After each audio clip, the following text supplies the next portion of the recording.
all right. Absolutely. Well, Nice. happy Saturday, and welcome to Peace. Live from Rabs from this. Oh, Naz, you know. 10-second delay. So much. I Yep. just want to listen to it over and over. Network delay. We're inside this Saturday. Yes. Yeah, what a Thank God difference. we're inside. 40-degree difference. I got the hat on because I'm freezing. It's chilly. It's winter is windy. back. It's like February out there. So it's snowing upstate New York. Yeah, I got my saw Binghamton some- shirt on for my son. It's snowing up there. Oh. Yep. I saw some snow, and we just have the wind. Yep. And it went from these beautiful days to this ridiculous weather outside. Yep. Crazy.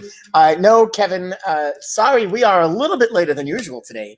I don't know who had the over, but we were certainly over. And I do not have a bingo hangover. We played bingo last night here, virtual bingo. It was fun, and I actually drank less this week playing bingo than I did last week, and I barely drank anything. Well, You had a little multitasking to do. I had a lot of work last night. Yeah. As we were figuring it out and working well. Joe, Cal, welcome back to the Thank you. studio. Joe, Thank you. Good to be back. Oh, I know look at it's Saturday. because I'm sitting back here Because again. it's Saturday. Because Joe is here. Because I'm here. That's Yeah. how we know. Yep. Oh, Joe.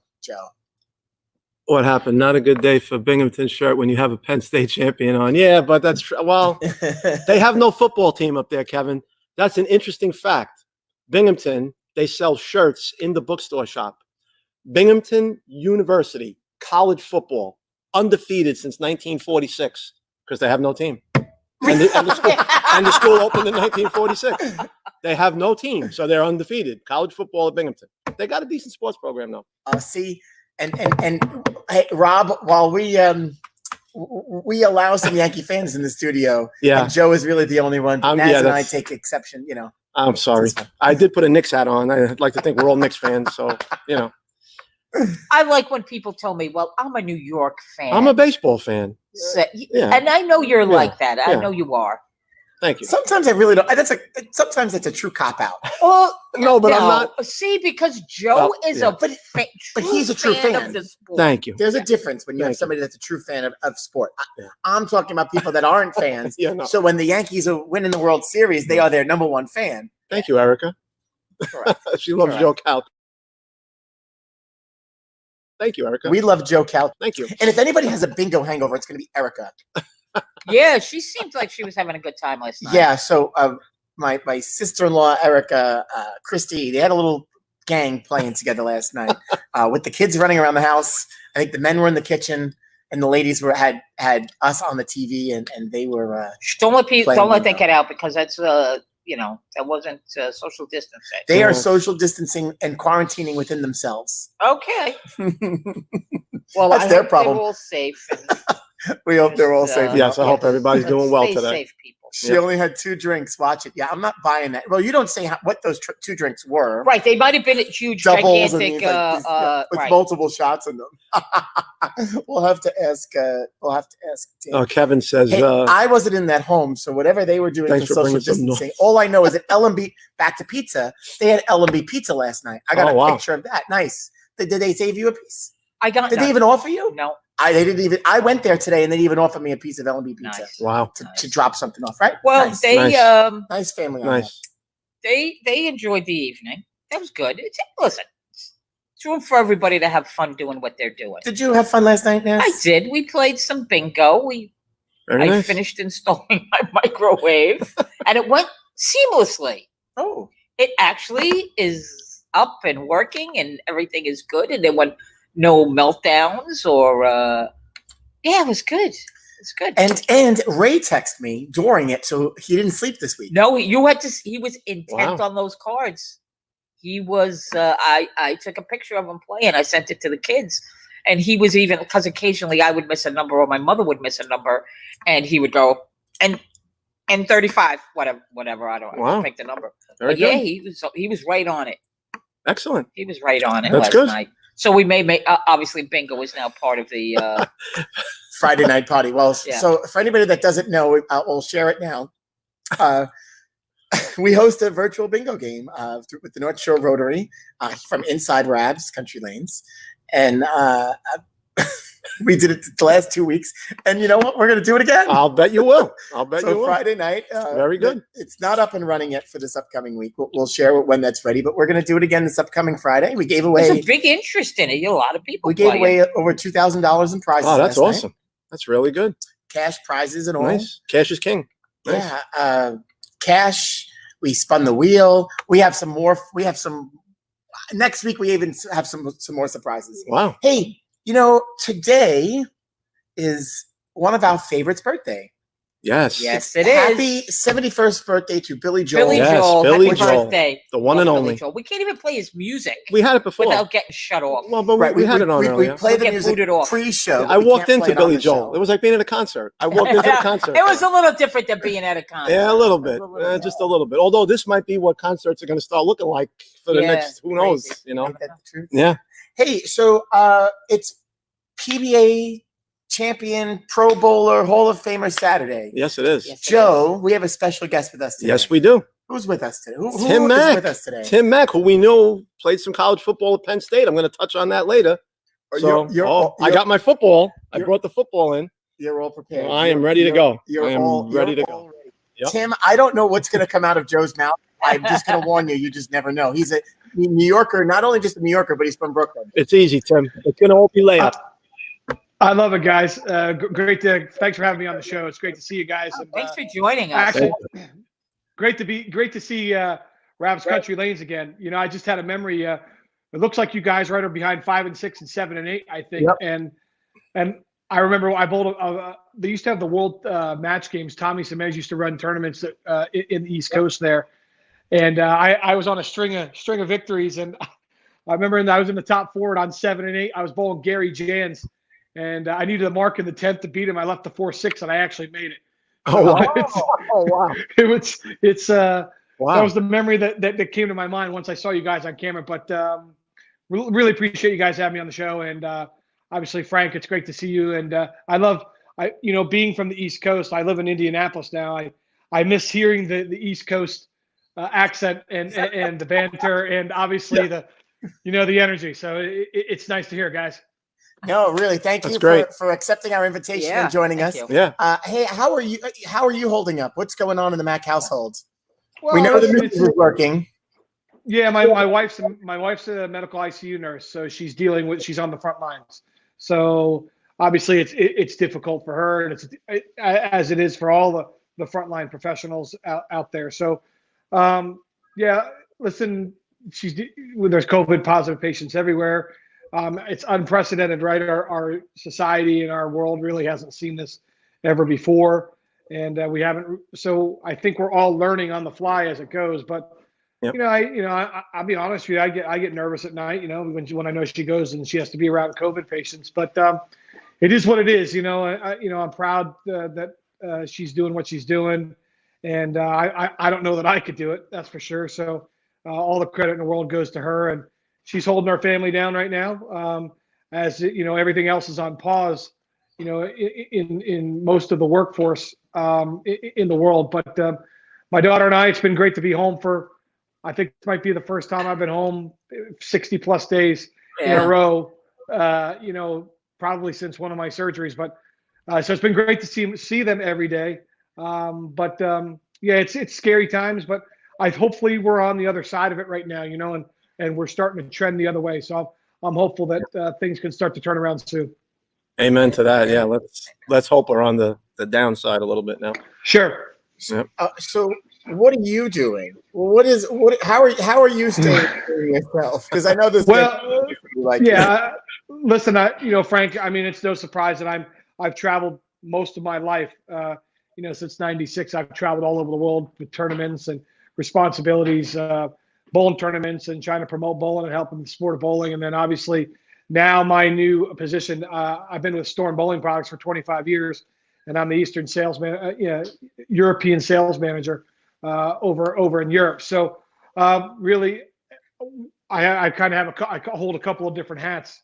I do that, and then also I help our tour team on our national tour with tour repping our national staff with our tour team with Jimmy Callahan, Del Ballard, Sean Ryan, and Steve Jacobs and Doug Kent out on the tour stops on most of the majors. But what I'm trying to do right now is just trying to keep people upbeat, staying into contact with our staff, staying in contact with our customers in Europe, trying to get a feel for what's going on around the world. I also help out in Asia and also the Middle East. So I'm doing, I'm on the phone a lot, and I'm on social media a lot to try to get a feel and get a grasp of, what's transpiring around the world for, when this is going to break for our sport, so that we can be ready, to service bowlers and service the sport of bowling around the world. So it's definitely different.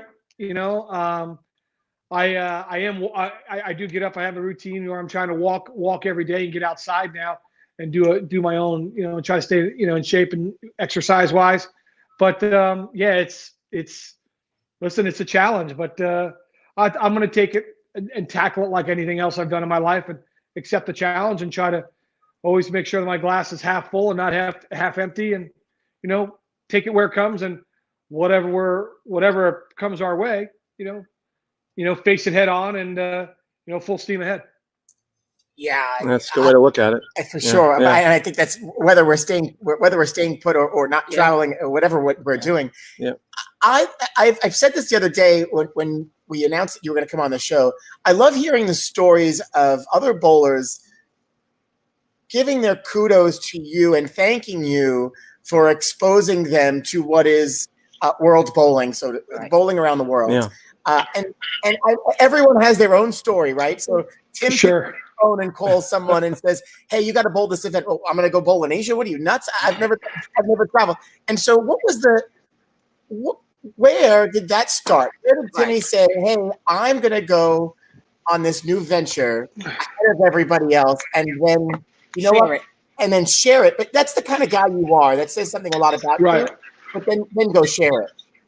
Well, it's interesting, Frank. I touched on it a little bit in my Hall of Fame speech. I had a group of bowlers there that were very important that came to my induction for the USBC Hall of Fame, which you gave me arguably one of the greatest phone calls of my life. I thought you were kidding. I don't know if this is a rated R or rated G, PG show. Hey, whatever you want. I swore a couple times. I said I thought you were pulling my arms. So, but really, what it boiled down to is. In 1995, I started bowling a lot of the Mega Buck tournaments and became really good friends with PBA and major champion Robert Smith from California. The real powerful, strong bowler from California who we became dear friends. And we bowled some team challenges together with myself and Barry Asher, Mike Devaney, and Billy Myers Jr. and him. And we had some success. It was we won our first event. I'll never forget it. And he's like, "Hey, what do you think?" He was bowling for Team USA at the time, and he had taken a couple trips around the world. So he said, "Hey, what do you think about coming to Singapore with me and bowling this tournament over in Singapore? It's $20,000 for first, and it's in another country, and you only have to average like 190, 195 to make money." I'm like, "What? That can't be true. Come on. That's bullshit. There's no way. There's no possible way." He said, "Yeah, the lanes are impossible. And they give $100,000 for a 300 prize. If anybody shoots 300 at any time, you get $100,000. Wow. So, and it's 30 games of qualifying, and then 12, and then they drop all the pins, and then you bowl 12 games, 12 games from zero, and then 30 games of qualifying, 36 make the cut. Then those 36 bowl 12 games, top 3 make the TV show." I said, "Well, and I get to explore another country, and and I said, yeah, I'll take a chance." So I took everything I had, and I said, "Okay, let's go." I got on the plane. I said, life's about experience. I was 24. I was 23 years old, and I said, "Got to take a chance and see what this is all about." And man, that's a long flight, I can tell you. So a lot of things. I was on the plane when they were still smoking in the back. Wow. I'm like, what is this all about? So I got off the plane and I was like a deer in headlights. I was kind of like most other Americans, where we didn't, if it doesn't happen in America, it doesn't happen. And it was incredible, the reception and the treatment we got from the Singaporean people and the culture, the Asian culture there, the Southeast Asian culture, and just everything they did for us. It was first class and first rate. And the tournament was incredible, and the lane condition was hard. Just like Robert anticipated, but only 4 people bowled average 200 for the Wow. 36 games, and I actually led, and I thought I was bowling bad because I was so used to the inflated scores in America. I only averaged like 216 for the event, and I was way out in front. I'm like, this is crazy. So long story short, one of my friends also had I was sitting on lanes, sitting on the steps, and I'm watching this guy, this big Australian guy, and I'm like, he's got the front seven, and after in Singapore for the $100,000 prize, they would say, okay, ladies and gentlemen, Frank Wickelson on lanes 3 and 4 has the front 7 strikes. Please step off the approach and let him commence number 8. Sounds like Tuesday night league and outplay. Yeah, exactly. Yeah, but the problem is you'd never finish league Tuesday night because everybody's bowling 300 every other game. Yeah, right. So you step off the approach, and then Frank's got to get up there and throw number 8, and then everybody starts bowling, and then they make the announcement 7, 8, 9, 10, 11. Wow. It's because it's an insurance clause to try to get you to think about it, and there's a big banner on the wall that says 100,000. So fast forward, this guy that I never met before, they make the announcement 7, 8, 9, 10. I'm like, oh my god, holy shit! I'm gonna watch someone bowl 300 for $100,000. I can't believe it. And lo and behold, he didn't. He throws it bad and shoots 289. I'm like, wow. And then all my adrenaline got pumped. I'm like, I'm gonna bowl 300. I'm gonna bowl 300. Long story short, I didn't bowl 300. Myself and Robert did make the TV show, and we lost to a Taiwanese spinner bowler. Yeah. It was crazy, and we had about 400 or 500 people watching us in a little 24-lane bowling center. They were packed in like sardines, screaming and yelling, and it was something I never experienced before in bowling.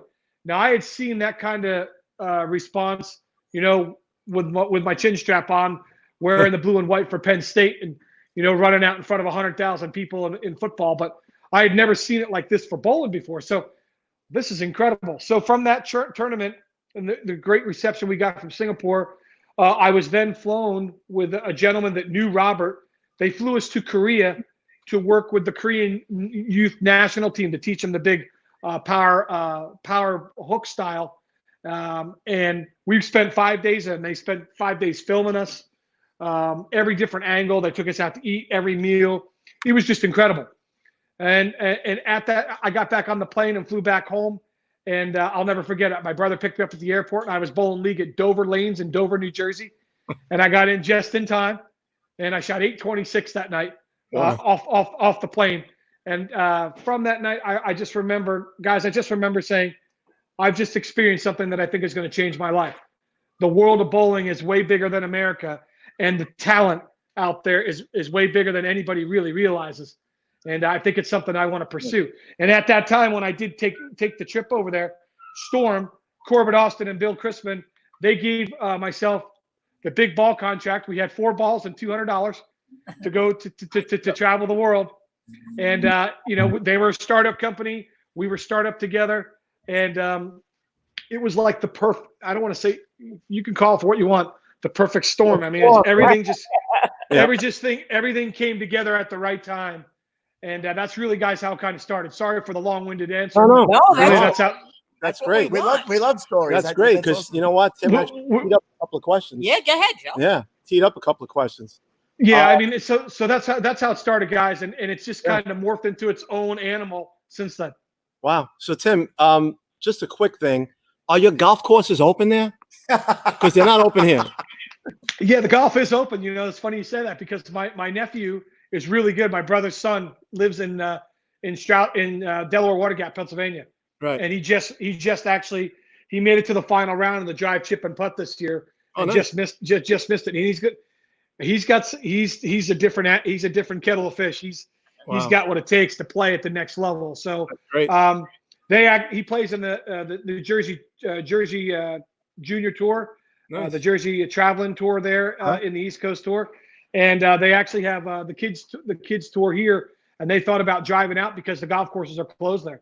Right. But I think from what I understand, there's a couple courses that just opened in Pennsylvania over in the last couple of days. So if you want to get in your car and take 80 the other way, just make sure you cover the New York plate. Yeah, no, I'll put a lot of tape on it. I'll put one of my masks on it. But We do have the courses open here, though. Jerseys are open, so you can go to Jersey. Oh, okay. But the Yeah, Staten there you Island courses, though, they're so close by. But the mayor, Right. I'll save we don't talk politics, so I'm not going to talk Sure. about our wonderful mayor. I don't know why he won't open the golf courses up. Just open them up. People want to play. So People want to get outside, right? But right now, from what I understand, you guys said it's snowing. I took my walk this morning. It was 46 degrees today at 11 o'clock here with the sun out. So it's cold. It's cold today. It's cold Yeah. back here. Yeah, today Yeah. it is cold. So what are the For sure. So the questions I had, Tim, is what is it with those guys that throw that helicopter spin, and why does it work so well there? But if you were to take any of those bowlers and come here, I don't think that would work, right? I mean, I don't think.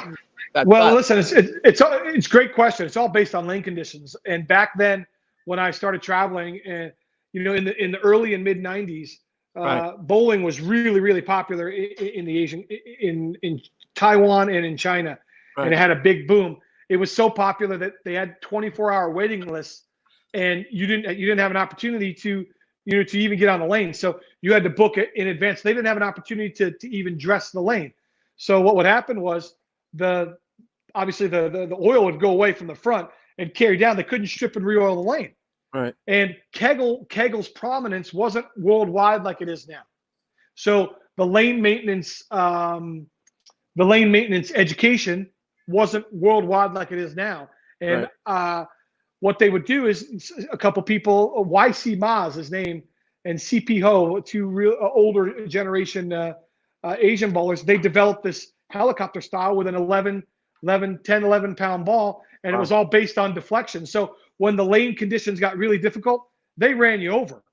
I can tell you right now, if I could have flown a 747 of Taiwanese spinners when the U.S. Open used to be at Carolier, and it used to take 205 to make the show. Right. The top 24 would have been Taiwanese spinners. Wow. All of them.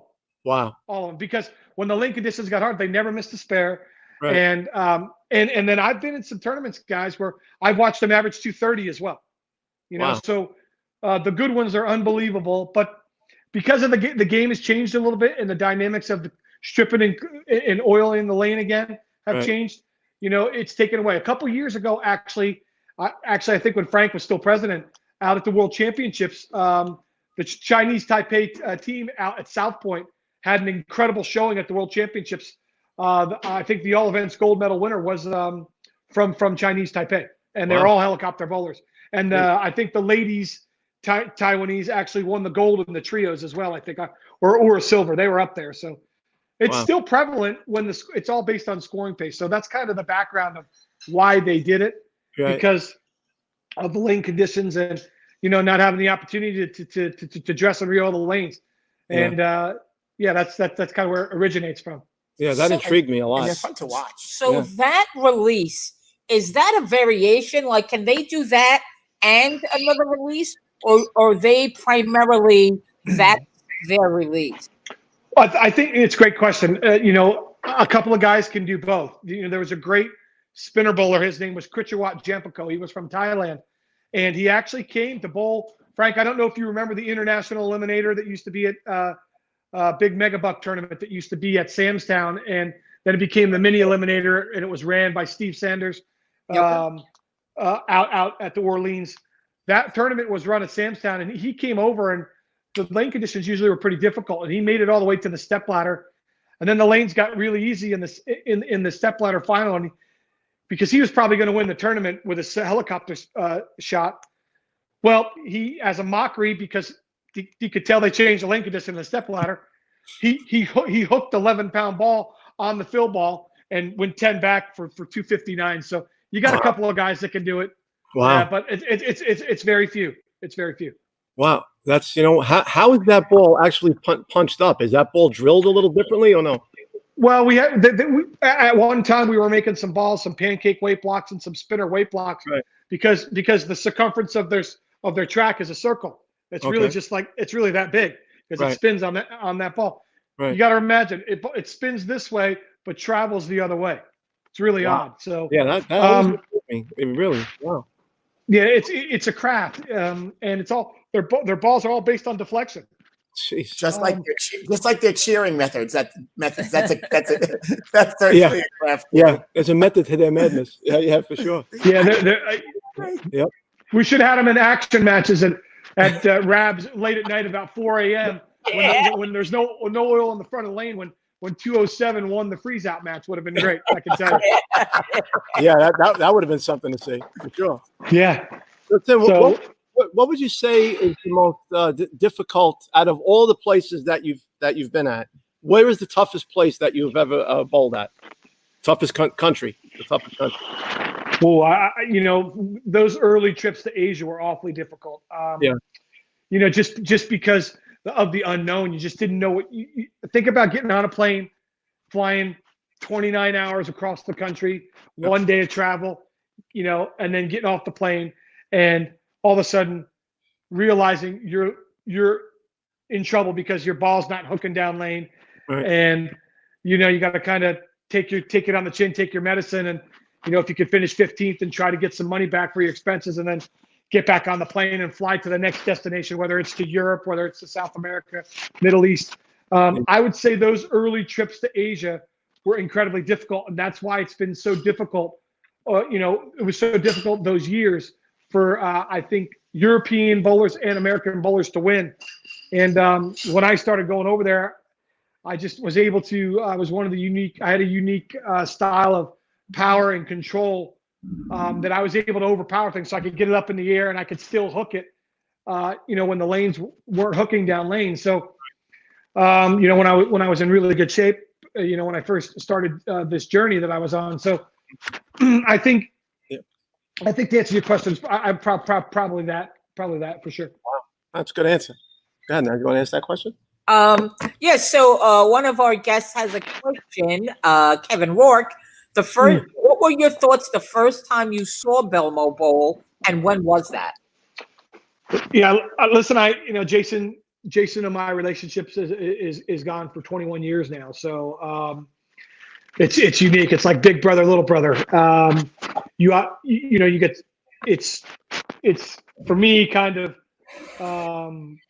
everything's kind of come full circle. When I first met Jason, I was invited to a tournament that I had bowled the previous year, a Coca-Cola Skins Game Challenge in Australia. So Wow.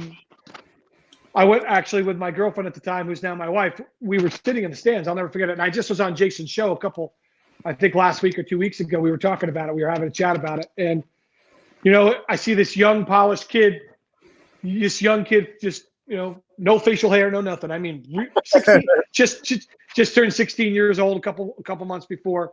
And he's standing from the back of the approach and he's running to the foul line.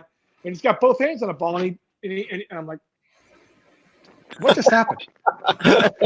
I turned to my wife, and by the way, the gentleman that I referenced earlier that had the front 10 in Singapore, his name was Andrew Frawley. He has now become one of my best friends. He's made PBA TV show. He was the first Aussie male to make a PBA TV show. He's one of my best friends. But from that trip in '96, we became dear friends and traveled the world together. So what happened was he's telling me about this kid. We've been talking the whole time, and and he's got a Brunswick shirt on, and he's throwing a Brunswick red alert ball. And I remember it like it was yesterday. I wish I could send you the picture. I have it on my phone, but I'm using my phone because my internet's not working great in my house because everybody's using the internet, so the connection isn't good. So my phone's better. I got a great picture of Jason the first time I ever met him on my phone. I should have sent it to Frank. You guys could have posted it, but he throws that shot. I'm like, come on, that's bullshit. Come on, seriously. So then he does it again, and then he does it again, and then me and my wife are like, what the? Are you kidding me? And then pins are flying all over the place, and you could just see he had a confidence about him, an aura about it. It was different. It was something I had never seen before. So I had seen Tony Lambert and a couple people with their thumb in it, two-handed, when we bowled, but I had never seen this delivery like this before in my life. And I'm like, I called Bill Crispin up and I said, Bill, I've seen something I've never seen before in my life. We got to get this kid some bowling balls immediately. And then we befriended one another. What I didn't know that 4 years earlier when he was younger, he had come to bowl a tournament that I was bowling, and he was hoping to watch me bowl, but he didn't make the cut, and then his parents drove him off. I ended up winning the bowling tournament in Australia, the Manhattan Super Classic. But I thought we never met then, but that was our first chance meeting. And since then, it kind of morphed into, we started traveling to tournaments in in Asia. And he would come to us with Asia.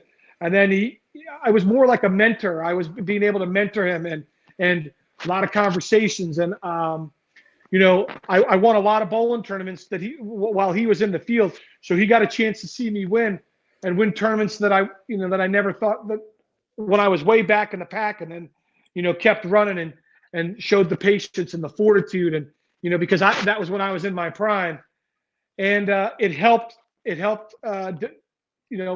his belief into thinking that, hey, he could do some of these things as well. So we started traveling not only in Asia, then we started traveling to the Middle East, then in Europe, and then we started getting him to come to the megabucks in America.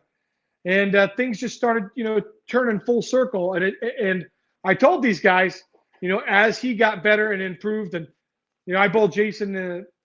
We actually ended up bowling in one final in a title match in a big tournament, actually, that was a PBA title in the Middle East, the Bahrain Open. But when I bowled Jason, it wasn't a title. But Jesper Svensson won a title for winning the Bahrain Open, and I think Mika's got one as well. But it was a PBA title there for a couple of years, and I actually bowled Jason in the title match, coming back from my shoulder surgery, and that's my claim to fame. I'm 1-0 against him in the title match. That's pretty good. I had to beat him twice, and I was throwing a 13-pound bowling ball. I was coming off my surgery, and Wow. luckily, I got Jason when he was a little younger than he is now. So, in his early 22, I think, or 22 or 23, as opposed to how old he is now. So, it's crazy to see what's transpired. I told people, wait until you see that when this kid gets it, he's going to run circles around everybody. And it's like, nah, no, he's not. You didn't come over here and dominate when you bowled everybody, you beat everybody around the world. All the banter, all the crap that you got to listen to. Yeah, the chirping. And the chirping. And people didn't realize that I also had 2 holes in my shoulder when I joined the PBA well after my prime, and had to deal with all the injuries that I've had to deal with. So I said, guys, you got no idea. This kid's got, when he figures it out, it's going to be something special and unique and different. Yeah. And little did I know that it was going to turn into that I was going to be, part of the, the guys that are, that were instrumental, and I was going to be behind him in this journey of him being the greatest major champion of all time in our sport. Who would have thought? You couldn't have predicted that.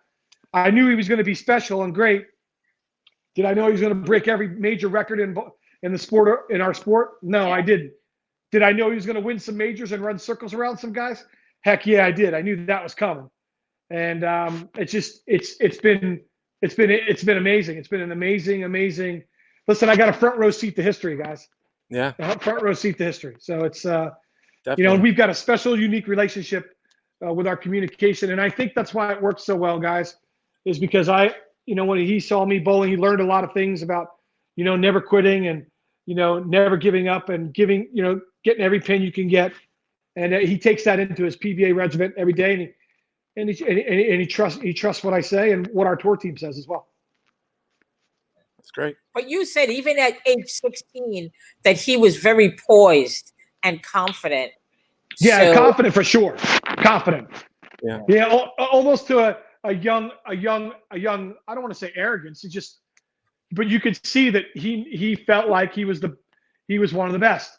Yeah. And then, like everybody else, when we're 15 and 16 and 17, you all think you're invincible. Oh yeah. And then you take it on the chin a little bit. You take a couple lumps, and then you realize, hey, maybe I'm not. And then when he started traveling, he didn't win everything. And other people were winning. I was winning a lot more at that time. In tournaments that he was in, and then all of a sudden, he flicked the switch. Right. And then he kind of honed his game. and he honed his craft and honed his skill.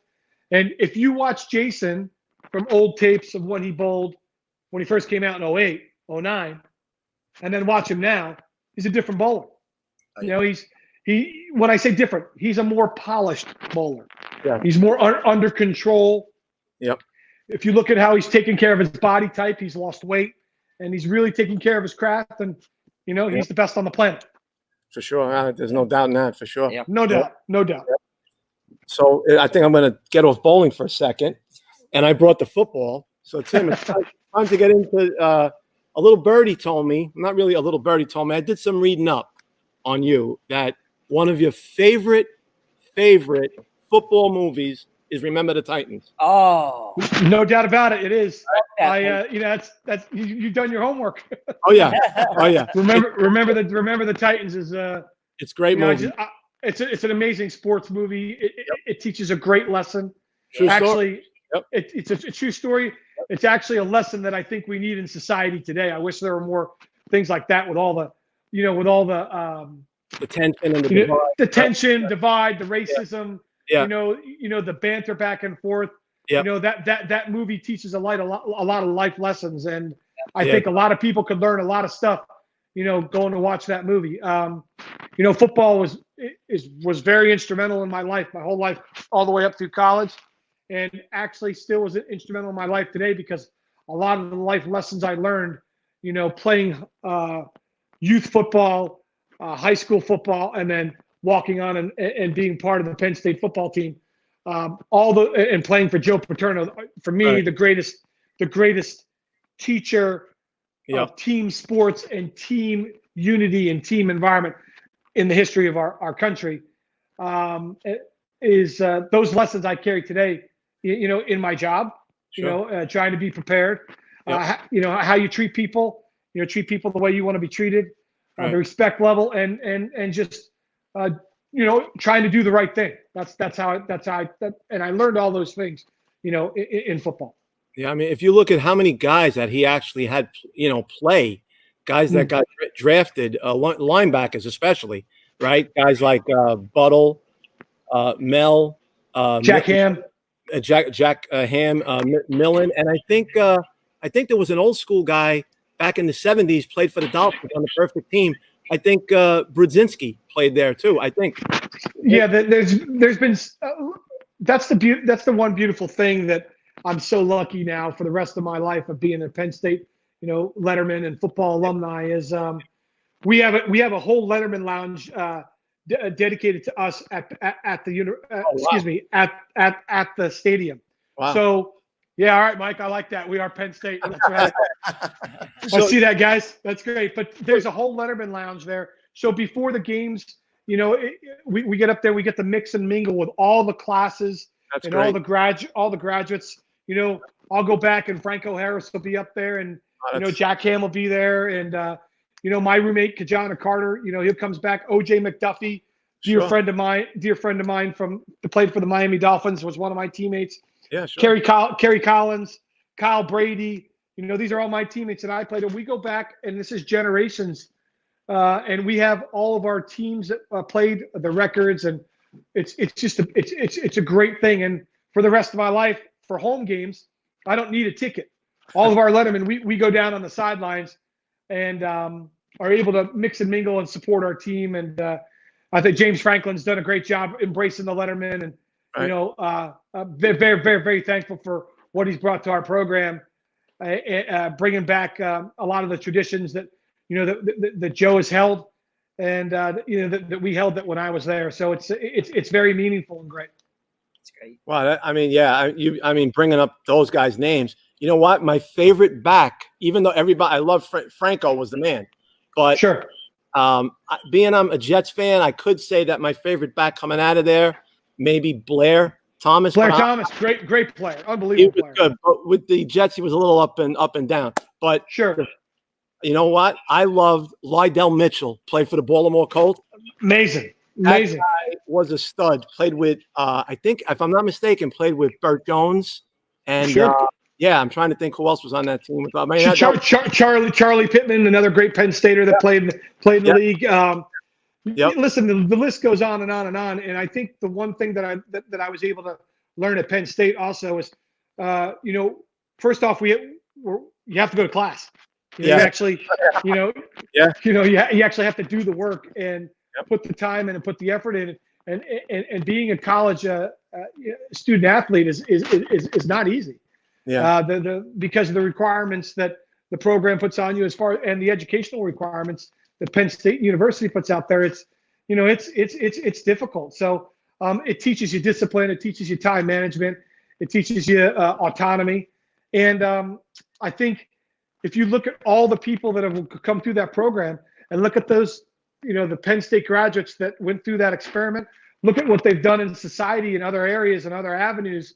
We've got Grammy Award winners with Mike Reed, as a pianist and a great football player. We've got people that have gone on to have incredible athletic careers, in other sports. I'm pretty confident I'm the only PBA world champion bowler.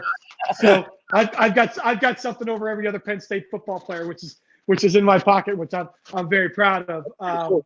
That's really cool. Which is really unique. So it's funny you brought that up, Reed. This guy played for the Bengals. I'm going to say back in the 70s, he was a defensive.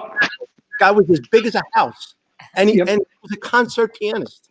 Played concert, and he was a defensive tackle, like 5. God only knows what he weighed.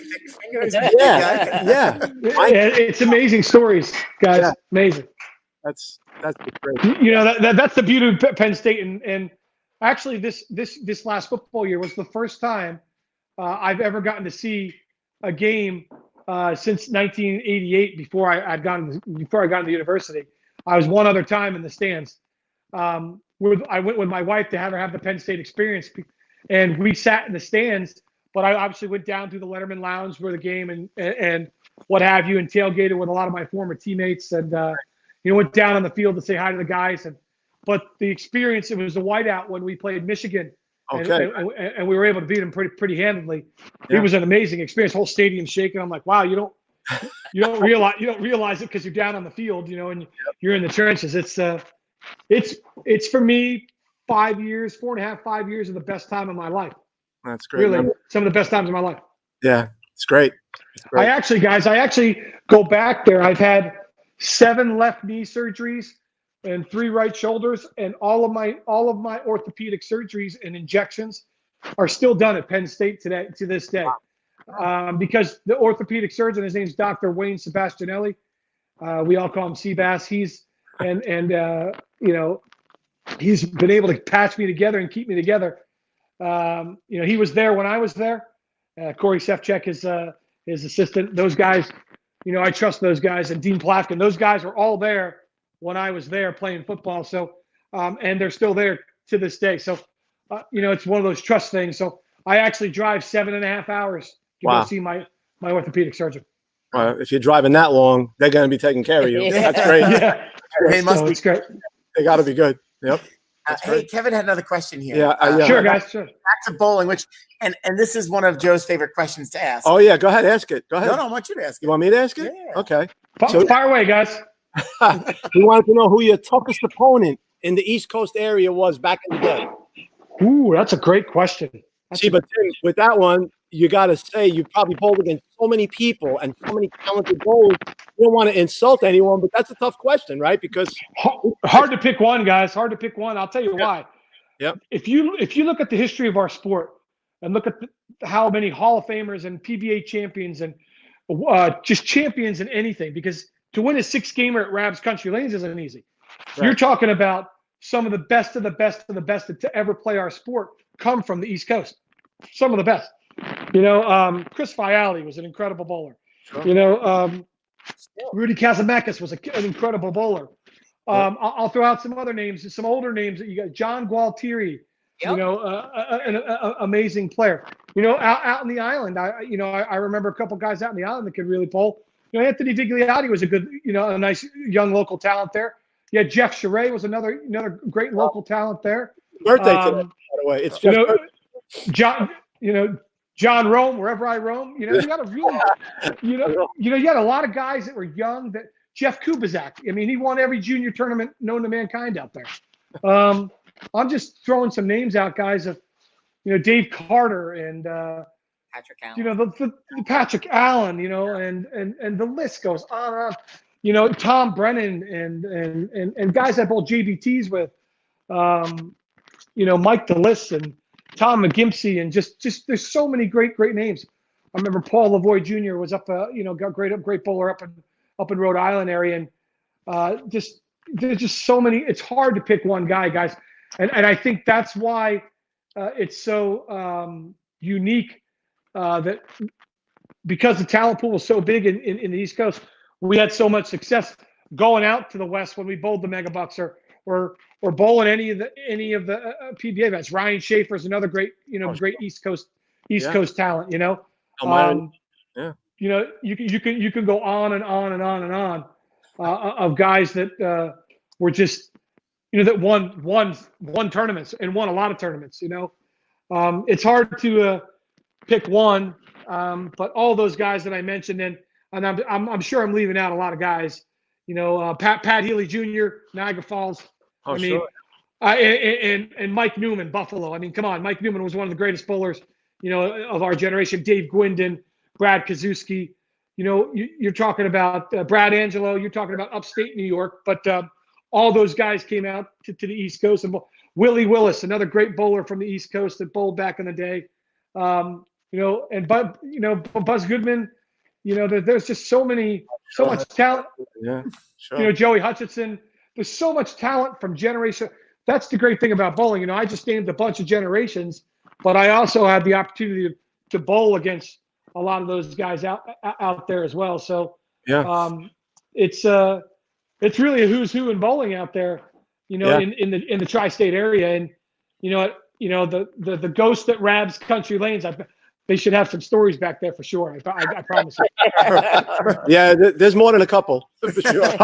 I remember bowling Rick Guevara, a Filipino guy, real nice guy. We bowled an action match there, and the only he got the better of me. I felt like we bowled 45 games, but we had everybody in the back betting, and they closed us down now because I was starting to make my comeback. The lane was just starting to come to me, and I never got a chance to get one up on him, but I'm sure. So many great memories in Rabs Country Lanes there that I miss coming back and bowling on the East Coast for sure, guys. Well, you know what? You're always welcome to come back, right? The doors, you could pick one here, pick one down there, pick a door on Highland Boulevard. You're welcome to come back anytime. Yeah, Ray Larson and the pro shop there were always so great. Those guys are so great over the years. The best. Just amazing people, and really, took care of bowling there, and nothing but great things to say about those guys. And I really hope that you guys, everybody there at Rabs we get up going soon, and we got to be positive about what's going on right now. So Ray could service the bowlers, you guys could service the bowlers, whoever's in your arena there can really take care of your customers, so that we can get back to doing what we all love to do, which is being around bowling and doing the sport that gives us all so much joy. Yes, for sure, Tim. Your lips. Yep. Yeah, Your it's lips. a God's ear. Well, I'm gonna light my candle when we get back to church. I can't get it. Amen, man. But in my mind, the candles I'm gonna light first are for all my friends, my family. But then the next candles, open the bowling alleys, open the golf courses, please. Open them up, please. Yeah, let's hope it happens soon, guys. Like I said, I think we're trending on the right side of this curve, hopefully, and just be smart and be vigilant. For sure. Without a doubt. Hey, I want to in the background there. You've got a lot of trophies. I was going to say that. Oh yeah. If you It's like had an award center. you had to pick one. What's your most prized possession on that back wall there? There's a couple back there. As a matter of fact, I'm going to move the camera with you. All right, I'm going to take the moving camera with you. I'm going to walk back with you. It's a road trip. I'll take us down memory lane here. So I don't know if I can flip the camera, but we'll flip it here. You'll see. Still Tim Mack, the Penn State football, my Penn State football plaque. Nice. But this is just some of the international tournaments that I was able to come up with. Korea, and then Sweden, and then Korea again, and then Singapore. But I'll tell you the one, guys, that takes the cake for me, and Frank will probably appreciate this. And I keep it in this special. Oh, there you go. there it is. Special. Membership card. Nice. Yeah, that's my membership card that goes right in here. And there's some really important things in here. My Samho Cup trophy here is very important to me because that was my first giant professional title over there. Yeah, it's just I didn't realize it. I left all these in the basement. To be honest with you guys, it's pretty funny. Look at my cat. He's just decided to take over my spot here. So. Let me get back to some normalcy here, guys. Sorry about that. All right. But good trip to take. Yeah, those trophies were actually in my basement until 2018. Wow. Oh, sorry, because I had to get something out because Jason Thomas said, "Well, we got to come to your house and film you. We're going to do the interview for the USBC Hall of Fame." I'm like, whoa, geez. So we had this nice TV thing here, and I'm like, well, we could put some stuff up for when they, so I brought some of my trophies upstairs and displayed them. And then, when you can't bowl, because I had quite a long time where I couldn't bowl for quite a long time, you realize how important some things are to you. You start reminiscing and you start saying, man, what a fun time, what an amazing ride, and what an amazing run it was. Wow. And but also I use it now as a motivating tool for me, right? To want to push harder and try to make another little baby come back and leave this sport on my terms and stop bowling when I want to say I'm done, not because my body quit or because I had my 7th knee surgery on my slide legs, which has been very difficult. So it's a good reminder, and also it's a good memory, and I like spend a lot of time down here. I'm actually sitting at my little kitchen table with my backdrop, my TV, where I spend most of my time. So it's I think they could be you could use them as your benefit. So I use them as motivation now. Nice. I'm sure you're the one dusting that and not Brenda. Well, Brenda's. I'll show you Brenda's. She's over here. What people don't realize about Brenda. I'll turn this on for you. That's her PWBA. Wow. Big trophy when she won the title. But as you can see, that's the USBC Women's Championship. My wife has 3 USBC Open titles. Okay. Wow. Women's titles. In the USBC Championships. She's got 17 top 5s in 17 years. Wow. In the USBC Open Women's Championships. That's amazing. And and she's got a PWBA title. She's a former All-American at Nebraska and a national champion. She was a great bowler, and then unfortunately the women's tour went down when she was in her prime. So I think she's a USBC Hall of Famer if on her record if she gets her 20 years in. But so that's the goal for her. I know somebody's putting her on the nomination, so it would be just the icing on the cake for our family if that were ever to happen. But her USBC record in the Open Championships for the ladies is impressive, no doubt. And she has some great company. She's got some great teammates. yeah. She's well. Listen, still one of the greatest days of my life, and being there, it's still surreal to me. I'll never carry that card. That thing will be protected. My membership will be protected forever. I can tell you. So it's just Frank. You don't know, but you're probably top 5 of the greatest phone calls I've ever received in my life. So I'll take that. I'll take that till my last breath. Well, that's I have cool. to, and I appreciate that. I have to say those phone calls were probably one of the things that I've had to do in that job. That was probably one of my favorite things to get to do, was to call the Hall of Famers to let them know that they've been inducted. And I've got some funny stories. I think yours is good. Neil Milligan's is probably one of the best. She was in the bowling center. I don't know, World Championship, whatever it was. she started crying, and she couldn't talk about why she was upset, and then she ran into the bathroom. Oh my And they're God. like, Tennille, what's wrong with you? What's wrong with you? And I'm fine. And meanwhile, she's like, I can't even say what's wrong with me, but I'm okay. Yeah. I'm not dying. I didn't get a call from my doctor. That's great. But I have some that are really funny. But yeah, I can only imagine, Frank. It must have been an unbelievable. I mean, unbelievable. You know, you're making. Listen, how many millions of members have we had? And there's 440 in the Hall of Fame. Yeah. Think about that.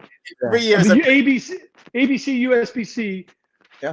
150 million members, maybe in the course of the lifetime of the organization, maybe more. No, it's the pinnacle. Listen, that is the pinnacle achievement in our organization in sport, right? It's our Cooperstown. Right. It's Yep. our Cooperstown. It's our Canton, Ohio. Yeah. You know, that's what I call it. You know, I think the two most important, like you said, I'm sorry to cut you off, Frank. I think the two most important Hall of Fames in our sport are the PBA and the USBC. Those are the ones that are. I mean, that's Mount Rushmore in our sport. Yeah, and Tim was inducted in the pioneer category, which is in its own right. I saw it on the card. Which I think is really cool when you really think about being inducted into a Hall of Fame. And then you have performance, and so performance is based on a resume, right? And so there are requirements, and to be recognized by your peers in these. Even meritorious service, that's not clean cut. Right. But then to be elevated into the even veterans and the pioneer category, that says a lot about what you've achieved in your career. And so when you look at Tim's career and his Hall of Fame, the video, and of course the speech that goes with it, the story, put it all together, really tells the story of why he was inducted into the Hall of Fame in the pioneer category, which I think says a lot. Yeah, for sure. Yeah, it was amazing, Frank. You know, for me, when you start thinking about looking back on it, you know, and I had a number of people said I could have gone in the performance category because of what I achieved as a bowler, you know, worldwide, and winning more tournaments than any bowler has ever won in the history of our country, outside of our country. And you know, doing that as a USBC ABC member and carrying our the good faith of our sport around the world, you know, and being on Team USA and you know, winning the medals I won. You know, but to go in as someone that's changed the sport and made a difference, and you know, has been a kind of a trailblazer type deal is something that, you know, very few people can say in the entire planet, and it means a great deal to me, because, you know, as my plaque reads, you know, you can read my bowling accomplishments, but also to know that, you know, I basically brought the whole entire world closer together to make this sport a more global you know, phenomenon, and get people to understand how great it is, and to change people's lives is, you know, it's incredible. It really is incredible. And it is, and kudos to you, and awesome. And you're still doing it, so it's not like your career's over. Yeah, we're not stopping. We're going full go, and you know, I'm committed, guys, to when this thing breaks out, we'll get over there, and we're gonna keep helping. I got one more question for you from a viewer. If you bowled Brenda tonight, who wins? If I bowl Brenda tonight, who wins? Oof. Oh boy. Be careful. I don't know, man. She's you know, that's one of my joys is when I do get to come home to bowl league with her. We sub in a league here at Hindle Lanes here in Indianapolis. And she's on the team regularly, but you know, when I was traveling so much, I didn't get a chance to bowl. But it's one of the things I really enjoy is just because I get out and I spend some time with her. But she's still really competitive and still really good when she wants to be. I might beat her for a couple of games, but I think if we had to bowl more than 5 games, I think she might take me out because you know, she might have a little more stamina and steam than me. I don't know. It'd be a good match. I can tell you, she's a heck of a bowler, and even a better person. Wow, that's Very diplomatic. a very fair answer. Yeah, that's very Yeah. We've had some battles. I mean, I remember bowling in Bowler City in New Jersey. You guys obviously know where Bowler City is there in Hackensack. Yep. And I just got a couple new balls punched up, and you know, we were practicing, and I'll remember this because it's the one ball that I ended up shooting 300 in Singapore for the $100,000 with. I was using a Deuce X Factor, and Brenda was using one of her new balls, and we both had the front 11, and she finished first, and she shot 299. Or she finished first, and then I had to come up and she says, "You're not going to beat her, are you?" And I'm like, "I'm not going to let her win." And I shot 300. So yeah, so we've had some great times, but one of my great things was getting the opportunity to bowl with her in the USBCs. But now the rule changes. I can't do that, unfortunately. With my wife's not a bowler anymore. She's a medical ICU nurse. She won her PWBA title, 19 years ago. She bowls 3 games every 3 weeks. I'm 48, going on 49 with 15 surgeries in, and she's 46 now. So I hope hope one day we get a chance to do it again together and bowl together, because it's a lot of fun to be on the lanes with her. That's great. That's great. Very nice. And come bowl a mixed league here. Yeah, that's why you have leagues with coaches. Hey Tim, you're awesome. We really appreciate Thank you you. dropping in You guys are great. today. Yep. Stay safe, stay healthy. Yes, please. Say hello, and we will look forward to seeing you soon. Hey, listen, I appreciate you guys having me on the show. I know I talk a lot. I love the football. Good. It's I'm good. ready to catch it. There you go. I really appreciate you guys, and keep doing these shows. Really, they help the bowling public. They help your local community. They help you in general. You're uplifting your people everywhere, and they make an impact. They make a difference. And I promise you guys, I miss Rabs. I miss Country Lanes. I miss all my Statland friends out there. Send my regards to everybody out there, and stay safe. And I look forward to getting back out in the East Coast soon. And God bless you guys all. I'll talk to you soon. Me too. Thank Take care, you. Tim. We'll talk to you. Have a good one. Thank you. Cheers, guys. Take See you care. guys. All right. Bye-bye. Bye. Wow. It was good. He's awesome. See, my prop worked. It I was said, I'm good. going to bring the prop. I was telling Frankie, here's a funny story. I was going to put air in it before Naz. This ball hasn't had air put in it probably in about a good 15 years. I put the pin in, and the minute it went in, I heard, Oh no. I said, I think I just broke the little rubber bladder that's in there with the pin. It was probably so dried out. So the poor ball will never be full again. It's fine. It's now a not meant deflated to ball. be. You got to put it in a case. It's an order. I had it in the Yeah. case. Oh, okay. This is an autographed ball for those of you out there. I don't know if you could tell because I had it laying this way, but that's Terry Bradshaw, the one and only.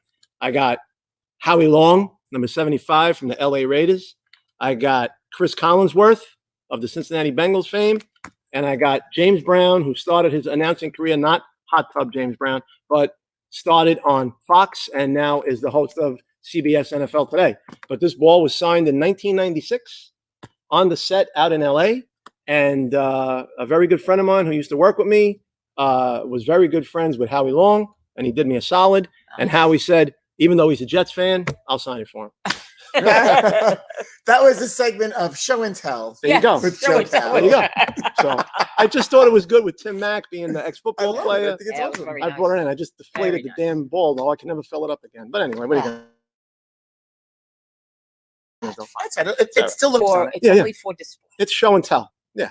So Yeah, and talk a little bit about so Tim. Of course, kudos to his wife, and she's got Oh, had a great, definitely. and she's still a great career in the lanes.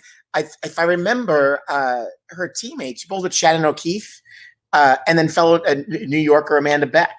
And they had won when they were here in Syracuse. She's keeps adding to that list. So Uh-huh. I would be another husband and wife duo in the Hall of Fame Yeah. potentially. nice. She's with her time and to be considered. So that's pretty cool. Yeah. You know what? I think we have to host a tournament here when things are back to whatever normal is going to be.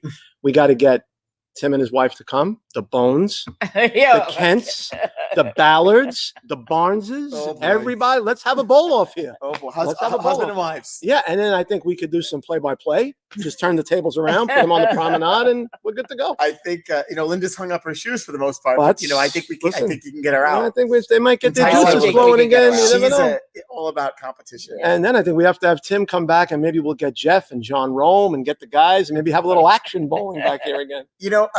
Kevin said it, and I thought And at Kevin, the same time, think about the memory that he has. Yeah, He's like Joe Cal. he's almost. I think Oh, he's a little yeah, better he's than got me. some I think he's a little memory, better too. than me. Yeah, Yeah, I'm and, getting older now, so he's a little better. you have such a he's had such a long career, this great career, Yeah. and Yeah. very different career. Yeah, And so obviously people have still left a lasting impact on him through all this time to then come back to your roots. Yeah. yeah. And I think that's awesome. I think Yeah, that's really cool. he really did have a very different road that he took, not the typical Yeah. road. Yeah. Even before he started, when he talked about his international play, I mean, he he I believe was literally he would bowl anything. Like he would be here bowling in tournaments. He bowled in tournaments in Jersey, and that's how he knew so many. You know, he knew Viggs, he knew John Rome. Yeah. He bowled Sheree. TJBs with TJ, a lot of these guys. So he was definitely bowling in pretty much any place he could get a game. Listen, when you're and we talk about this all the time, and the kids being very lucky that affording the opportunity to go do it. You've got to be parents or family or friends, get everybody in the car. Think about what you guys did. Yeah. You know, sure. The Kubasaks and Houseman getting folks in a car. Journeys. Right. Taking and journeys. listen, at the time, both Ray and I were working, so we were fortunate. I mean, Mike Pellegrino would load the kids in the car every weekend, and there would be like probably. I think about it now, it makes me cringe a little bit, but it would probably be like 8 kids in the car.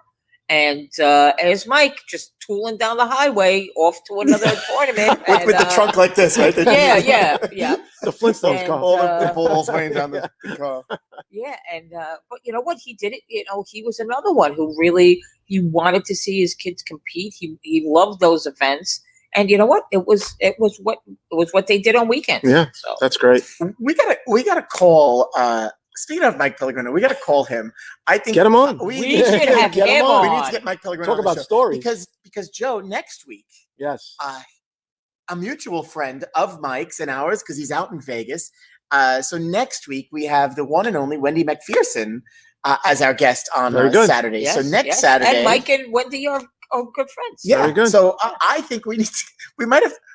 Oh, if you ever see them together, I'm gonna have to break Wendy's chops about this because we laugh about this a lot. To see them together, it's almost like the daughter he never had because she breaks. Well, he does have a daughter. Yeah. He will be another daughter. The daughter, right? Yeah. Another. Well, she's the daughter, right? Yeah. Wow, that's funny. Oh my God. We need to. I know what we need to get Mike. Get him on. Mike he's a bull buster anyway, and when he knows when he really knows somebody, he's good at twisting them. Last time I saw him, he was sitting behind Rhino Page on TV on one of the shows. Yeah, when he was sitting behind Rhino when he was bowling. Yeah, he dipped his toe, and he's helped bring up some of those bowlers. Yeah. Rhino is one of them. Yeah, and Rhino is another one that's got some good stories with Mike. You got him in your contacts. Get him. Yeah, I'll reach out to Mike to see if I'm definitely going to do that. Kathy even talks about taking Jason all over. Kathy has driven her son all around the country. To provide that opportunity for him to go and bowl, and I mean that, and her amongst the other parents, the same thing. Yeah. Oh yeah. It's one of the things that parents do when the kids are in sports, right, and or into something, and without even having to push them. And it's not an easy thing to do. No, absolutely. And you go back to like Tim's stories, being able to do that. That's just something we all love. Hey, so we were talking about the weather before. Oh my God. and that's why I'm bundled up. Plus, we're right under the air conditioning vent. Yep. And when I saw the table was moved, I was like, no, because it was blowing on my back when we were over there. Yeah. And I'm. So we came into the tundra because this is the coldest part of the right building. here. And now this year, this is the return for the fan. So when you bowl, I have to say, bowling here on Tuesday nights is awesome because you slide up to the line, you get that nice little breeze. Especially if you're feeling a little warm. Yeah. I have to say, I apologize. We moved to get out of the way of Jimmy and Michael, who didn't come today. Yeah, where are they? Jimmy told me yesterday when he left he was going to come in today, which if you wanted to, no big deal. Hero has a birthday hangover. Hero, I think, is here. I think I heard him. He's got a birthday hangover, I'm sure. But they're working. Too much cake. They're working on 15 and 16, and I was trying to be out of their way. And they asked us to go this way. Yeah. I apologize. I didn't look up. I didn't take this in consideration. It's okay. It's okay. So I'm close to my locker again. over here. I like my locker behind 1 and 2. It's I get to say hello. It's nice. Yeah, it's good. It's all good. And of course you could claim them on your taxes, all those trips, right? So anyway, so speaking of the cold weather, and we feel like we're in the tundra, I have the old photo that I'm going to share today. Oh boy, this is from the blizzard of 2010. Oh my gosh! Oh my gosh! Can you remember that? God, oh no, yes. I have the one from '96. I have to find it, but I know I have the photo from 1996. That was worse. That was worse. Yeah. And I remember coming in here with my dad. We barely got through the door on Highland Boulevard. and I have the Polaroids from inside the building that you couldn't see out the door. Yeah, This was pretty close, but we that's had what blizzards in 8, 10, 12. Yeah, every 2 years. every 2 years Yeah, we were that having. seemed- Crazy. That was But crazy. yeah, this is the blizzard of 10. Oh my god, I remember that blizzard. Digging out, it's funny when we have to do this, digging out is not always fun, but that awning, getting the snow off that Off the awning is awning. always fun to watch. Yeah, because that could collapse if you don't get It's- it off it's- there quick enough. It's it could going on collapse. somebody. That that's- snow is falling on. Yeah. So we're in May, and we've got this crazy cold weather. Yeah, it's, And upstate New York, they've got snow. They don't have snow like this. Yep. no, Brad had some snow They've got snow. up there in Binghamton. Yeah, I think it's, Blizzard uh, winds. Poconos had some snow Poconos too. did too. Yeah, Yep. Poconos? yep. Today wasn't golf weather. Don't poke your nose. Don't touch your face. Don't poke your Don't nose. touch Don't your touch your face. Yeah. Ah. Yep. Today Oh, wasn't golf so weather. funny. Too cold. Too cold. Yeah, a little cold. Yeah. Joe, yesterday, we talked a little bit about it yesterday, but that weather, that rain came, we would have made it for our I golf outing. know. Don't think I wasn't looking as I was working. I'm looking at the time on the He bottom of the texted me in screen. the morning. I texted these guys. I said we would have been all right. It's going to start raining just as we would have went into the tent to have lunch. And and sure that's enough, happened about 3 years in a row. right now, it would have been raining right as we Right got at to the the end. tent. Wait, that a couple of years ago with that downpour, Oh my the God! sun was still out. and Right. It was the The down. Yeah. last foursome had come up. Yeah, Poof, yeah. I remember that. and then one we're too. taking people off still getting Yeah, people off the yeah, golf course yeah. from the tables. Yep. Oh yeah. Hey, I also want to share today's meme of the day. So baby, so we don't have Baby Yoda, but this is another cat creature. I have to say, this is one of my favorite movies. Okay. Uh, See what you got. Oh, Oh. Gizmo. And this goes back into the weather Gizmo. issue. Whoever threw this away, please pick it up. The weather forecast said it's going to rain, and we already have You know enough shit going on.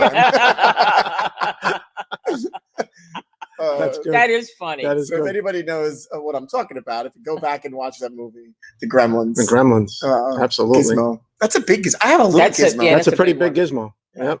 That's a big I gizmo. wouldn't right want to there. see him multiply. That No. would be That could be frightening. scary. Yeah, it could be a little frightening. Woof. And then we have flying animals, and then Naz is Yeah, we not can't happy. have that. I'm still waiting for those frogs I talked about weeks ago to start falling out of the sky with the The with the frogs. apocalypse with the The apocalypse coming. But, and with the everything else big going old and the big old hornets that they're The murder hornets are coming. Yeah, so speaking of flying animals, I'm so sure they'll be on the I golf don't think we course. talked about this live, but I'm going to bring it up now. Go So last week we were talking about the movie Jumanji. So Naz never saw the movie Jumanji. Okay. So Liz and I were laughing, and Naz, you have to have seen this movie. Right. No. So Naz goes and watches the movie. Now, which one did you watch? The Robin Williams one? You watched the original? I watched the way you're supposed to watch movies. You watch the first one first. Right. As Liz is I laughing didn't. back there. I didn't enjoy it. So she comes back and she says to us, "Well, you didn't tell me there were monkeys." I said, "No, I know there's monkeys." She goes, "No, oh, wait a second. Now there's a scene in the movie. She hates flying. Wait a monkeys. first of it. First of all, there's more than a scene. The monkeys are all Yeah, but pretty much they're not all through the flying. movie. They don't fly right away. It's not until Well, no, when they come out, they're all. It's like they're flying. Oh, like the Wizard of Jumping Oz. I around. don't want anybody to think I don't like animals. I Like the love Wizard of animals. Oz, the flying monkeys. I just don't. I don't know. I just don't like monkeys. And the monkeys in that movie were ugly. They had weird eyes. So They of course really on the were. TV they watch the Wizard of Oz. Right, and of course, yeah, of course. Yeah, of course. Right, Yeah, right. well, So we got yelled at. Oh. I didn't yell. Slightly. I just said that we didn't I warn would have her. been nice to know. Still a good move. what's happening. That is a thinkless move. It's one of those. It was. It you was. just sit Seemed there like a and nice movie. I liked funny. the premise of it. It was. Yeah. I mean, It it's not was bad. sad, of course, because I didn't finish watching it though. Once everything started going to shit, as I would say, and the town went all. I was like, There are some movies you just can't finish. When no, they get that there. I wanted to. Yeah. I wanted to see what. It was just too much with the monkeys. In the So- jungle, you must wait until the dice read 5 or 8. Or 8, right, Yeah. right. The newer ones. I mean, you can't replace. It Robin was nice to Williams. see No. Robin Williams in that. Yeah, You can't forget, replace him. you forget like what a heart he had, and even in his roles that he played, even a silly role like that. Yeah. I always liked Robin Williams. Good Morning Flubber, I think, Vietnam, was he was an great. even sillier role. I mean, he's a Yeah. lot of silly roles. Oh, but yeah. Flubber was a really silly role. Yeah, yeah. And then Mrs. Doubtfire, one of my Oh, favorites. Mrs. Doubtfire, he was great. They were right before all this. Yeah, they were they just into. Rob McClure was On playing Broadway. Mrs. Doubtfire on Broadway, which I have to say that the transformation looks really cool. And you have to be able to watch something and not put that character Right. in the role. Right. So it'll be. Which I is can't hard. wait. It's on the list of shows to have to go see Yes. just because it's a classic. Definitely. And he's funny. If you ever follow him Yeah. and his work, If Broadway ever opens again, I know. let's get that thing going Please don't. too. Please I know. don't talk about I know. We're already I know. talking about our pause being extended. Did it get extended? Yeah. Or so, is that official or so technically Since May. Thursday, right? the governor extended the pause to June 6th. He did. Governor Murphy did it first. So all the Okay. states are working together. Right. Murphy's I heard. Right. I So heard about that. Cuomo did it very quietly. He talked about it briefly today. I I didn't missed see him. most of it. I want to Yeah. go back. Yeah. I'm unclear, Right. but yeah, it looks like he extended. The way I understood Murphy's, there were even though he extended the pause, it was more about keeping people home, something but still opening the different. phases. So It's there are, different. Yeah. I'm not 100% clear on it. Continuing temporary suspension and modification of laws relating to the disaster emergency. We need a lawyer on the set, It please. still Thank you. says the end date looks the same. No, it's revised. In the thing I sent you, it's revised. No, that's what I opened. It still says May 15th. It says New York State remains on pause through May 15th. You know what? I can tell you this, that Dr. Anthony Fauci is going to be speaking on Tuesday between 10 and 12 because we got notice the other day to book an extra to block? studio. Are you blocking? We had a book an extra studio for Tuesday morning, somewhere between. I love when they say somewhere between 10 and 12, which means it could be 10:01 a.m. or it could be 11:59 a.m. Right. And then it screws up all the programming for the next hour or two. But anyway, we have an extra studio booked this coming Tuesday morning between 10 and 12. Dr. Fauci is going to speak.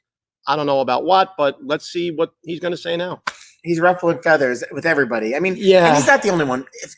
I will say it is a little scary to Yeah. see all these doctors speaking out and sharing other information, and and a lot of it is opinion too, based on what they know. The problem is, So They're what do you slinging arrows at decipher, each right? other, What do you though. decipher? Yeah. What do you know? the It's kind of problem scary. is that there's a whole undercurrent of people who are, I'm not saying they're not doctors or not scientists, but like you said, they're talking about their opinions. Right. And, there's always the conspiracy theorists. Oh, you're going to get and those. truthists or whatever you call, Yeah. what I think they're called.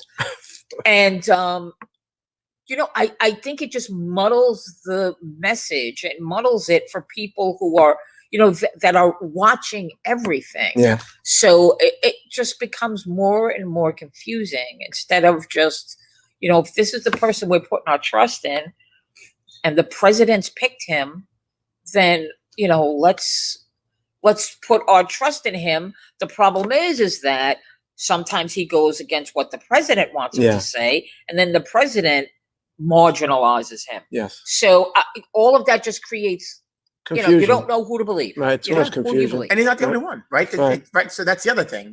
They're all Everybody has an opinion. the scarf lady, as people call it. Yeah. Have Dr. Yes, Dr. Birx. Birx. Dr. Burks.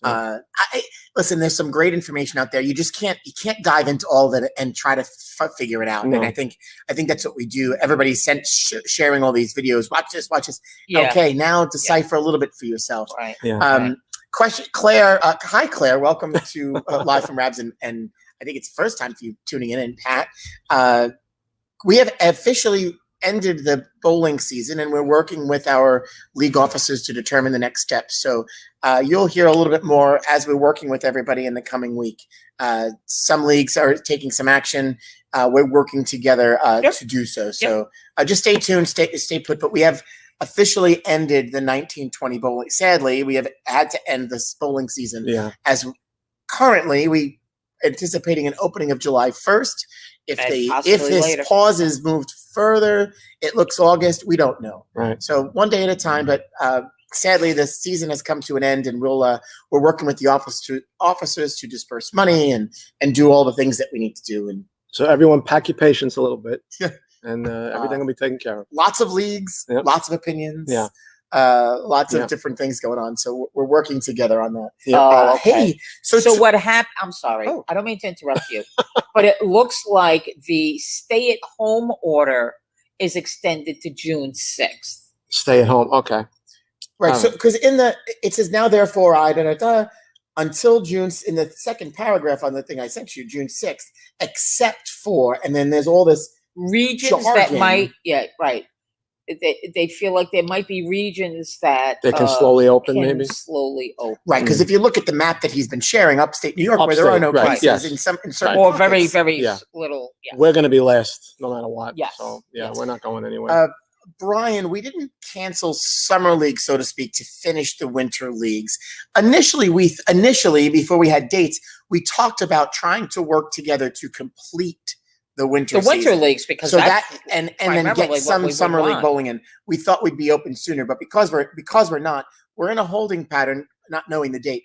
If we can get open July and maybe pull off a very short season summer league, we'll do that just to get back and running for the new season. And mainly because that's something that we can control Right. the size of, and we would build those items based on what they tell us we can accommodate. Right. Where right now, if we decided, oh yeah, we're going to allow leagues to finish the season when we open, we don't know if we can even do that. Right. You know, we don't know what leagues we can accommodate. What I'm sure there's going to be some kind of limit on occupancy. Mhm. So how do we manage that?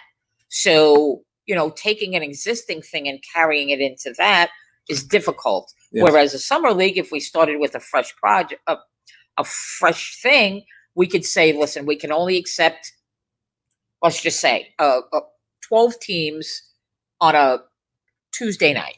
So we build the product around that. Over 24 lanes. Right. or Over whatever, 24, whatever it might You be. can only like open I up said, half the over house. whatever it Yeah. is, I don't know. Right. But at least that's easier for us to manage than Sure. trying to finish these, and we don't know. And Yeah. I mean, people could wait till the first week of July, and then the governor says, you know what? We're going to give it another 2 weeks because all the 7 criteria are not being Right. met. Now in New York you're City. mid-July. Right. Right. Or it could be the opposite. We could all of Yeah. a sudden be, all right, go ahead, go Yeah. at it. And I mean, we don't know. And I wouldn't say let's forge forward as No, of business course. as usual, because Of we know course. business as usual, as Yeah. we've been talking about for the last 50 days. Yeah. There's no such thing as No, that's business the thing as of the usual or past normal. now. Yeah. So we're working on it. We have some plans in place as we're trying to figure out what it looks like. But we are communicating effectively one step at a time through layers, league officers, and then of course all of our bowlers, because each league might be taking different actions. Some leagues have dinners, some leagues Right. don't, some have Right. very little Yeah. prize money, some Right. leagues give out vacations. Right. Right. So The getaway some leagues league, already divvy up the money, everybody gets the same money. Everyone gets, Yeah. yes. yes. So we have a lot of different things that they're working through. So Yep. we're on it, we're trying. Yep. We will we'll do the best that we can. We just the land of the unknown. Yeah. But if we can Definitely. get some bowling in for the summer, Sure. we Even would if like it's to. Might be even a if it's people 8 would weeks, 6 weeks, whatever. it could be a 4-week, Yeah. 6-week league, something. Right. And to me, it's more about just getting ready. Getting out Yeah. and getting right. And we don't even know what September looks like. Yeah. I don't want to get ahead of myself, That's but we true. have Yeah, we yeah. have to plan accordingly for that too. So Yeah. That's right. baby steps, we'll get through it together. We're going to figure it out. Yep. Nez, tomorrow's Mother's Day, and happy Mother's Happy Day. Mother's Day. Happy Thank Mother's Day, you. Naz. Happy Thank Mother's you. Day to Heidi. Thank you. I Happy will let her Mother's know. Day to Heidi. I will let her know. Happy Thank you. Mother's Day Happy to Mother's Day Dee. to Dee. Happy Mother's Day to all the moms out there. Happy Mother's Day, you mother. Well, it's my first. Well, yeah.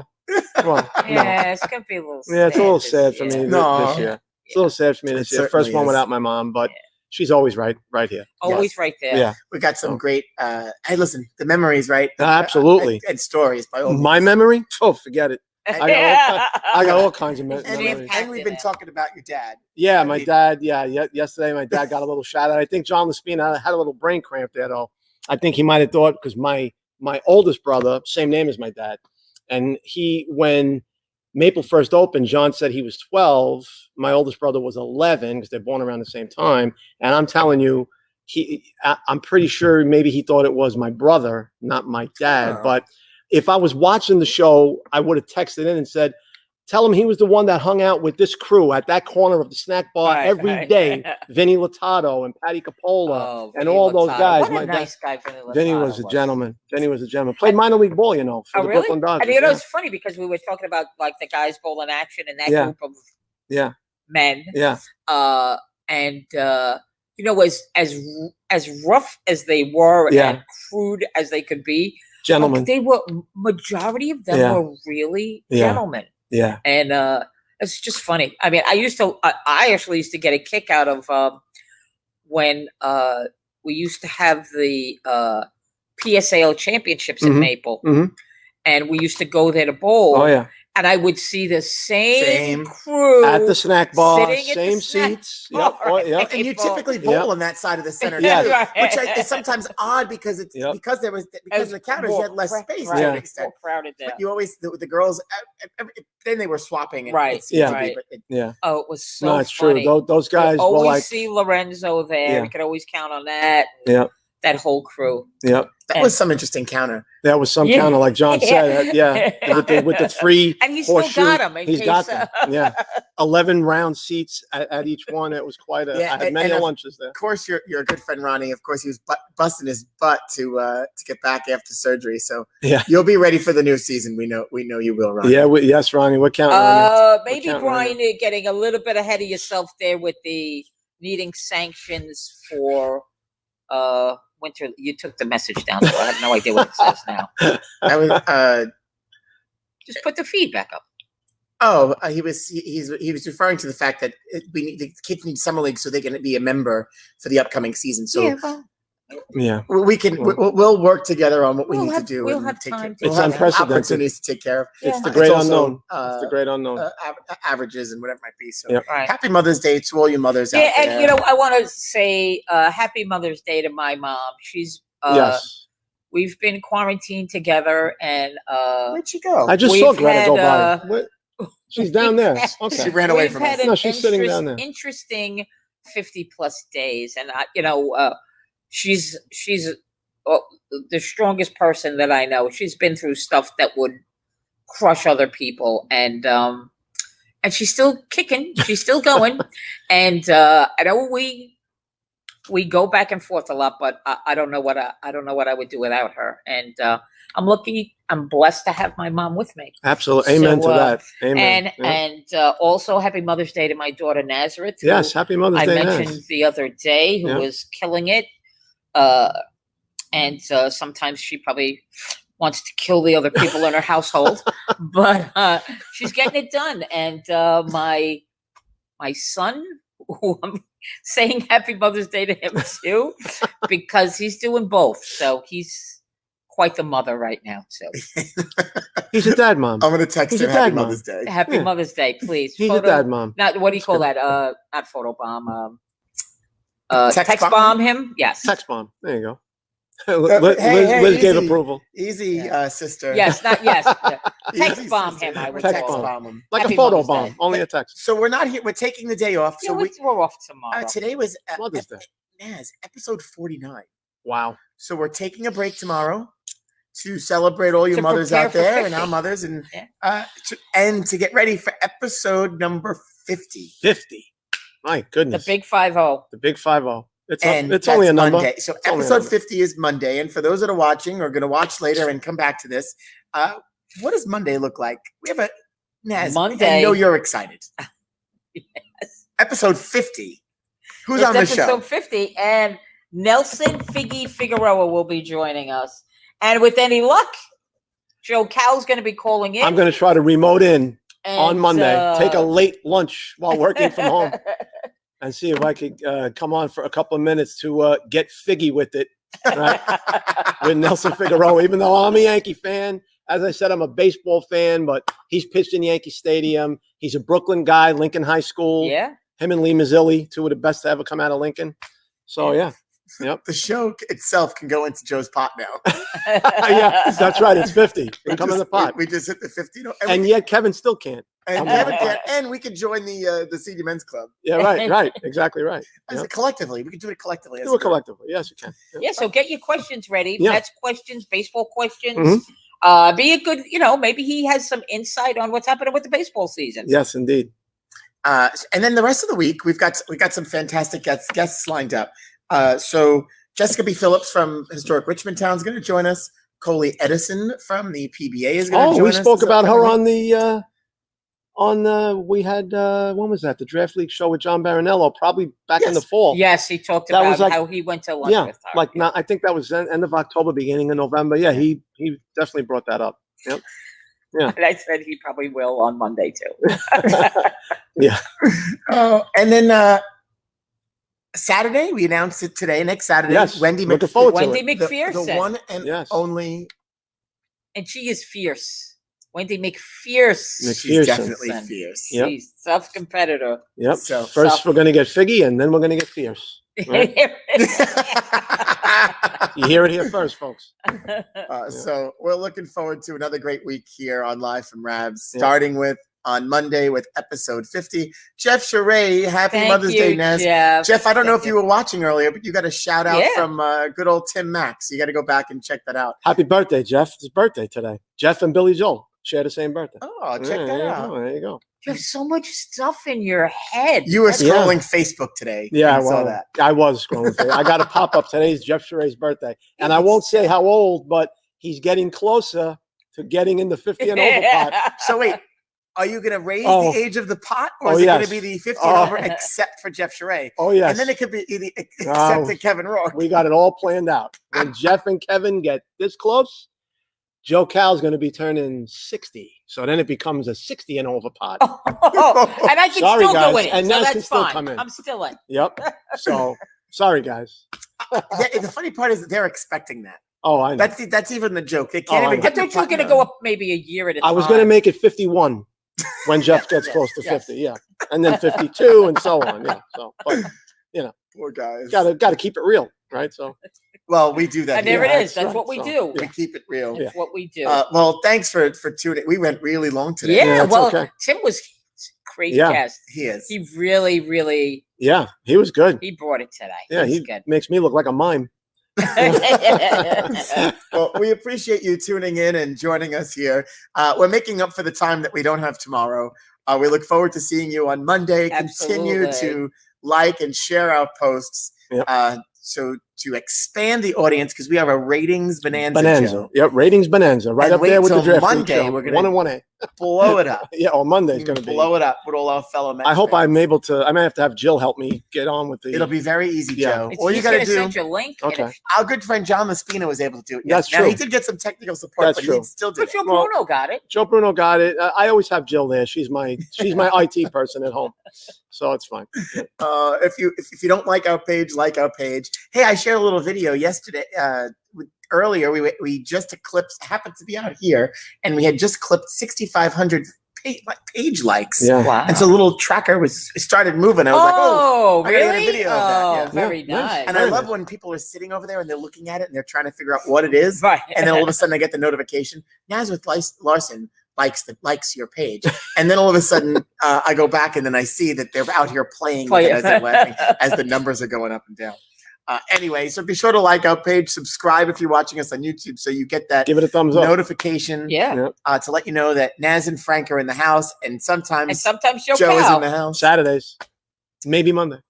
So Well, hopefully Monday. yeah, I won't be in the house per se, but hopefully I'll be linked in. You're going to be in the house. I'll be hooked up. I'll be semi house. If you're here, Yeah, you're in the house. I'm in the house.